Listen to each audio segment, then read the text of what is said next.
Hello everyone, this is me Kapil सिक्का। स्वागत है आपका स्टडी आई के एजुकेशन प्लेटफॉर्म में। इस वीडियो में आज हम चर्चा करने जा रहे हैं एक बहुत ही दिलचस्प मुद्दे की। टर्म है सुपारी। आपने कई बार यूज की होगी, आपने कई बार खाई होगी, लेकिन यहाँ पे टर्म को कभी सोचा है इसको अंडरवर्ल्ड से क्यों जोड़ा जाता है? आपने अंडरवर्ल्ड की किलिंग्स के बारे में सोचा होगा। सुपारी देना है ना, किसी को मारना है, गैंगस्टर्स ने बोला कि हमने उसकी सुपारी दी है। तो जानेंगे एग्जैक्टली सुपारी का ओरिजिन कहाँ से हुआ, इस तरह के टर्म जो है वो अंडरवर्ल्ड तक कैसे पहुंचे।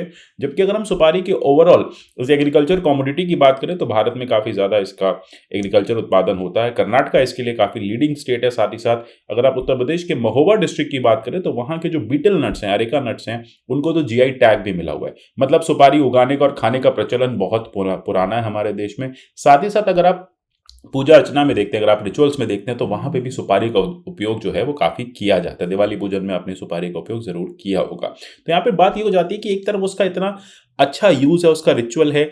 आप देखेंगे पैन इंडिया बेसिस पर उसका कंजप्शन बहुत ज़्यादा है। सुपारी को काफ़ी ज़्यादा कंज्यूम किया जाता है, तंबाकू गुटखे में डाल के इसको खाया जाता है। लेकिन ऐसा क्या हुआ कि इसका ये जो यूसेज है वो अंडरवर्ल्ड तक पहुंचा, इसके क्या ओरिजिन्स हैं, ये सब हम ट्रेस करेंगे। लेकिन बात यह आ जाती है हम आज इस बारे में चर्चा कर क्यों रहे हैं। चर्चा इसलिए कर रहे हैं क्योंकि हाल ही में हमारे यूनियन मिनिस्टर साहब ने कहा जो न्यूयॉर्क टाइम्स है वो एक सुपारी मीडिया है, मतलब वो पैसे लेके न्यूज़ छापता है। ये बात थी पिगासस को लेकर, जहाँ पे न्यूयॉर्क टाइम्स ने ये कहा कि भारत की सरकार ने पिगासस को खरीदा था। तो एनवाईटी को यहीं पे एक्यूज करते हुए एक ट्वीट किया गया और उसमें कहा गया कि ये एक तरह का सुपारी मीडिया है। सुपारी टर्म जैसा मैंने बोला कि काफ़ी जगह भी यूज़ किया जाता है, इसका काफ़ी वाइड इसका यूसेज है। इनफैक्ट अगर आप देखेंगे गैंगलैंड कॉन्ट्रैक्ट किलिंग्स में, आप देखेंगे हिट जॉब के केसेस में, आप देखेंगे गैंगस्टर के केसेस में, मुंबई के अंडरवर्ल्ड में, तो सुपारी का काफ़ी ज़्यादा प्रचलन है। तो जानेंगे एग्जैक्टली कि ये टर्म जो है किस तरह से एक एग्रीकल्चर कमोडिटी होते हुए पहुंची आपकी मुंबई के अंडरवर्ल्ड में, और जानेंगे एग्जैक्टली कि इंडिया जब हम बात करते हैं बीटल नट के एग्रीकल्चर में, जब हम बात करते हैं अरेका नट के एग्रीकल्चर में, तो कहाँ स्टैंड करता है। क्या ये क्रॉप नेटिव है, ये क्रॉप किस तरह से उगाई जाती है, और क्या क्या इसको लेके बातें कही जाती हैं। आपको क्या करना है, मेरे हर वीडियो के पीडीएफ में टेलीग्राम चैनल से डाउनलोड करने हैं, मुझे आपको @कपिल सिक्का पे फॉलो करना है। देखिए, बात की जाती है कि कहाँ से ये टर्म पहुंचा मुंबई के अंडरवर्ल्ड में। तो इसके लिए कई लोगों के इंटरव्यूज लिए गए, कुछ किताबें भी इनफैक्ट अगर मुंबई के अंडरवर्ल्ड पे छपी थी तो उसमें भी इस बारे में काफ़ी चर्चा हुई। एक रिटायर्ड मुंबई पुलिस के एसीपी हैं वसंत धोगले जी, उन्होंने कहा कि जब मैंने 70s में फोर्स को ज्वाइन किया था तो ये टर्म जो है काफ़ी ट्रेडिशनली यूज़ किया जा रहा था। लेकिन आप बात करें कि ये टर्म वहाँ तक पहुँची कैसे, तो टर्म बेसिकली आप देखेंगे महाराष्ट्र के रूरल एरियाज से पहुँची मुंबई। कैसे पहुँची? इनफैक्ट जब महाराष्ट्र के रूरल एरियाज में कोई भी कॉन्ट्रैक्ट होता है, जैसे सबसे पहले होता है कोई शादी फिक्स हो गई, शादी तय हो गई, तो जो गेस्ट होते हैं उनको पान और सुपारी से इन्वाइट किया जाता है। इनफैक्ट एक तरह से पान और सुपारी जो है वो कमिटमेंट का सिग्नल भी है। मतलब जैसे आपके घर में कोई शादी के लिए, मतलब कोई गेस्ट आया, ठीक है, आपके उसके बीच में कोई कमिटमेंट हुआ, लेटर से दो लोगों का ऐसे कोई रिश्ता जुड़ा, तो ऐसे में कोई कमिटमेंट हुआ तो कमिटमेंट के तौर पे सुपारी दी जाती थी उस समय पे। तो ये हो जाता है कि एक तरह से ये एक कमिटमेंट हो गया अब आपके हमारे बीच में। इनफैक्ट ये कॉन्ट्रैक्ट वर्क में भी दी जाती थी कि दो लोगों के बीच में कोई कॉन्ट्रैक्ट वर्क को लेके, घर बनाने को लेके, घर रिपेयर करने को लेके कोई भी कॉन्ट्रैक्ट हुआ है तो वहाँ पे सुपारी जो है वो एक सिग्नल ऑफ कमिटमेंट की बात करती है कि हम दोनों की डील हो चुकी है। इनफैक्ट अगर आप बात करें इसको महाराष्ट्रियन लैंग्वेज में, महाराष्ट्र में अगर आप बोलें तो वहाँ कहा जाता है कमाची सुपारी आली आहे, यानी we have got the contract for work. हमें सुपारी मिल गई है काम करने की, अब हमारा जो कॉन्ट्रैक्ट है इसको हम शुरू कर रहे हैं, या फिर हमारे बीच में जो रिश्ते हैं वो हो गए हैं, अब हमने सुपारी दे दी है। तो मेजॉरिटी अब आप देखेंगे जो मुंबई पुलिस के लोग हैं वो, या मुंबई पुलिस में जो भी एम्प्लॉयज़ हैं, जो भी मुंबई पुलिस की फोर्स है, वो रूरल महाराष्ट्र से आई थी। तो एक टर्म था, वो शुरू से बचपन से बात करते आ रहे थे घरों में कि एक कमिटमेंट हो गया तो सुपारी दे दी है, और इस तरह से जो एक्सप्रेशन है ये पहुंचा अंडरवर्ल्ड तक। तो मतलब अंडरवर्ल्ड की बातें जब मुंबई पुलिस करने लगी तो आपस में एक दूसरे को ये कहने लगे कि उसको मारने का सुपारी दे दिया गया, उसको मारने का कॉन्ट्रैक्ट दे दिया गया है। तो ये जो गैंगलैंड किलिंग्स हैं उसका जो टर्म है, या फिर गैंगलैंड किलिंग्स पे जो टर्म है सुपारी की, वो इस तरह से पहुंची। अब इसका जो बहुत काफ़ी ज़्यादा डिटेल वर्जन आपको डोंगरी टू दुबई, काफ़ी अच्छी किताब है हुसैन जैदी साहब की, तो इसमें भी लिखा है कि किस तरह से ये सुपारी का जो कॉन्सेप्ट है पहुंचा। अच्छा, उन्होंने इसके कुछ हिस्टोरिकल चीज़ें भी बताई। उन्होंने यहाँ पे माहिम का जो फोर्ट है उसके बारे में भी बताया। तो उन्होंने कहा था कि इसका जो टर्म है सुपारी का, एक रिचुअल में यूज़ करने वाला, कमिटमेंट के तौर पर यूज़ करने वाला, कॉन्ट्रैक्ट के तौर पर यूज़ करने वाला, ये एक इंटरेस्टिंग रिचुअल है जो भीम द्वारा फॉलो किया जाता है। जो माहिम के ट्राइब्स थे, माहिम के जो लोग थे, माहिमी ट्राइब थे, वहाँ पे इसको यूज़ किया गया। उसमें होता था कि कोई बहुत ही डिफिकल्ट टास्क, अब वहाँ पे किंग क्या करते थे, सब लोग को बुला लेते थे और वॉरियर्स को बुला के मीटिंग करते थे। कोई डिफिकल्ट टास्क देना होता था तो जिस पर्सन को सबसे ज़्यादा डिफिकल्ट टास्क देना होता था उसको सुपारी का लीफ यानी पान का पत्ता दे दिया जाता था।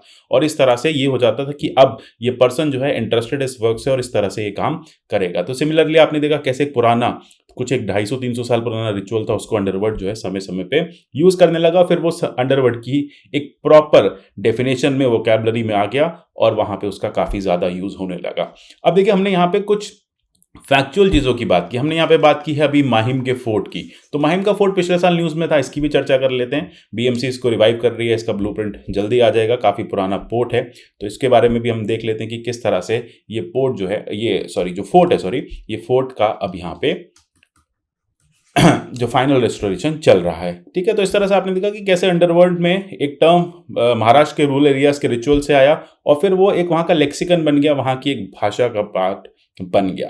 तो अभी हमने जैसे बात की थी महिम फोर्ट की, तो महिम फोर्ट लगभग 800 साल पुराना है। इसको टूरिज्म के लिए फिर से डेवलप किया जा रहा है। इसको उस समय बनाया गया था लगभग 8 सेंचुरीज पहले, इसको प्रताप बिंब ने बनाया था, जो कि उस समय वहाँ के राजा हुआ करते थे। ठीक है, तो 16वीं सेंचुरी में ये फोर्ट जो है वो पोर्तुगीज और गुजरातियों की लड़ाई में पोर्तुगीज के पास पहुंच गया और उसके बाद पोर्तुगीज और इंग्लिश के युद्ध में वो चार्ल्स II ऑफ इंग्लैंड के पास डाउरी की तरह पहुंच गया। तो इस तरह से आप देख रहे हैं कि कैसे ये फोर्ट को फाइनली फिर एक लंबे समय तक ब्रिटिशर्स ने अपने पास रखा।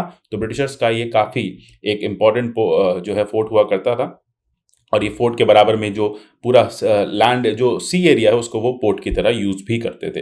तो इस तरह से ये कैसे फोर्ट इंग्लिश तक पहुंचा और फाइनली फिर उसके बाद ये जब ब्रिटिशर्स यहाँ से वापस गए तो फिर ये एक तरह से वहाँ पे टूरिज्म का स्पॉट रह गया और फिर उसके बाद सरकार ने इस पर ध्यान देना बंद कर दिया। दूसरा इंपॉर्टेंट चीज़ हम यहाँ पे बात कर रहे हैं अरेका नट की, बीटल नट की। तो देखिए, इस तरह से बीटल नट की जो एग्रीकल्चर है, इस जो खेती है वो की जाती है। ये नेटिव क्रॉप नहीं है भारत का, ये मलेशिया फिलीपीन से आता है। इनफैक्ट आपको जान के हैरत होगा कि भारत ऐसा देश नहीं है जहाँ पे सबसे ज़्यादा तंबाकू खाया जाता है। हम सेकंड लार्जेस्ट प्रोड्यूसर और कंज्यूमर है, हमसे ज़्यादा जो कंज्यूमर प्रोड्यूस किया जाता है वो ईस्ट एशियन देशों में किया जाता है, चाहे आप मलेशिया की बात करें, फिलीपींस की बात करें। इनफैक्ट ताइवान में तो सरकार काफ़ी ज़्यादा परेशान है लोगों के इस हैबिट को लेके कि वहाँ के लोग बहुत ज़्यादा बीटल नट खाने लग गए हैं। तो इसकी जो काफ़ी वैरायटीज़ आप देखेंगे अफ्रीका में भी मिल जाएंगी आपको, लेकिन प्रीडोमिनेंटली आपको बांग्लादेश, चाइना, श्रीलंका, मलाय जो प्लेटू है, यहाँ पे आपको काफ़ी ज़्यादा अरेका नट की या बीटल नट की खेती मिलेगी। अब इसके लिए आप देखेंगे कि एक्सटेंसिव इंडिया की पॉपुलेशन है वो इसको यूज़ कर रही है, इसको ग्रो कर रही है, इसको खा रही है। इनफैक्ट आप देखेंगे कर्नाटका जो है वो सबसे ज़्यादा कल्टीवेट करता है,